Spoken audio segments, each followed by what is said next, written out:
Bonjour et bienvenue dans cette nouvelle édition du Club Éco de la Tribune Objectif Aquitaine, un club éco qui s'inscrit dans le cadre de la deuxième édition des Talents du Vin. Bonjour Xavier Planty. Bonjour. Bonjour, vous venez de recevoir le prix RSE Développement Durable dans le cadre de ces Talents du Vin, félicitations. Merci. Donc, le château Guiraud a été le premier grand cru classé en 1855 à Bordeaux à sauter le pas du bio. Oui. C'était un pari audacieux à l'époque et qui a suscité beaucoup de commentaires, je suppose. Oui, beaucoup de commentaires. Vraiment une grande surprise de la part de la presse internationale et des grands amateurs. Beaucoup de bonheur de ce côté-là. Parfois un regard un petit peu plus énervé de certains de mes voisins. Mais bon, c'est comme ça. Et ce choix, il a inquiété en interne. Est-ce que les équipes s'y sont bien faites? Alors c'est très... les équipes s'y sont bien faites, mais c'est vrai que la première réaction des équipes a été de relayer les inquiétudes du bio, à savoir on va travailler le dimanche, on va faire plus de boulot, etc., etc., etc. Puis ça s'avère pas vrai. Et maintenant, l'ensemble du personnel de Guiraud, je ne pourrai jamais les faire revenir en arrière. Ils me le reprocheraient.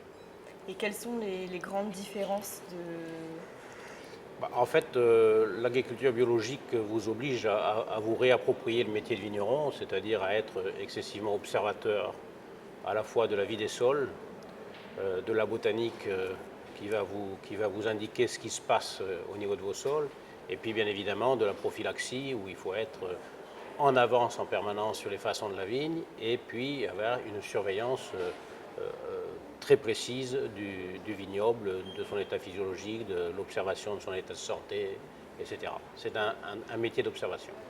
Et pouvez-vous nous faire une photographie de ce que représente aujourd'hui le château Guiraud? Ah, Guiraud, c'est un gros vaisseau, c'est 116 hectares de vignes, dont 105 d'un seul tenant. Et c'est 42 personnes à temps plein qui y travaillent.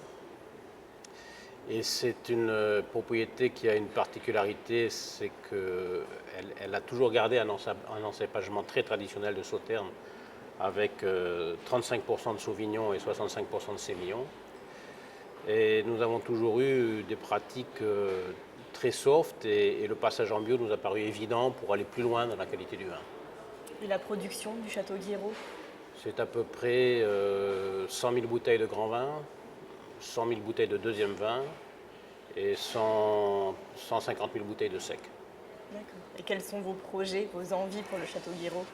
D'abord de finir d'installer la marque au niveau mondial, parce que nous sommes encore très dépendants du marché français, mais bien que Guiraud soit très présent sur des pays comme les États-Unis, la Chine, l'Angleterre. Mais ça, c'est au niveau commercial. Au niveau technique et amélioration de la propriété, c'est jamais fini. On a encore une partie du vignoble à renouveler. On a encore une réflexion à faire sur tout ce qui est gestion au quotidien de l'eau, des déchets, de certaines habitudes à acquérir et d'autres à perdre, de façon qu'à un moment donné, Guiraud atteigne un niveau de développement durable qui soit le plus efficient possible et que son empreinte soit, si possible, même positive. Xavier Planty, merci. Merci madame. Félicitations à vous et à vos équipes pour ce prix. Quant à moi, je vous donne rendez-vous dans un prochain numéro du Club Éco de la Tribune Objectif Aquitaine. Passez une bonne journée, merci.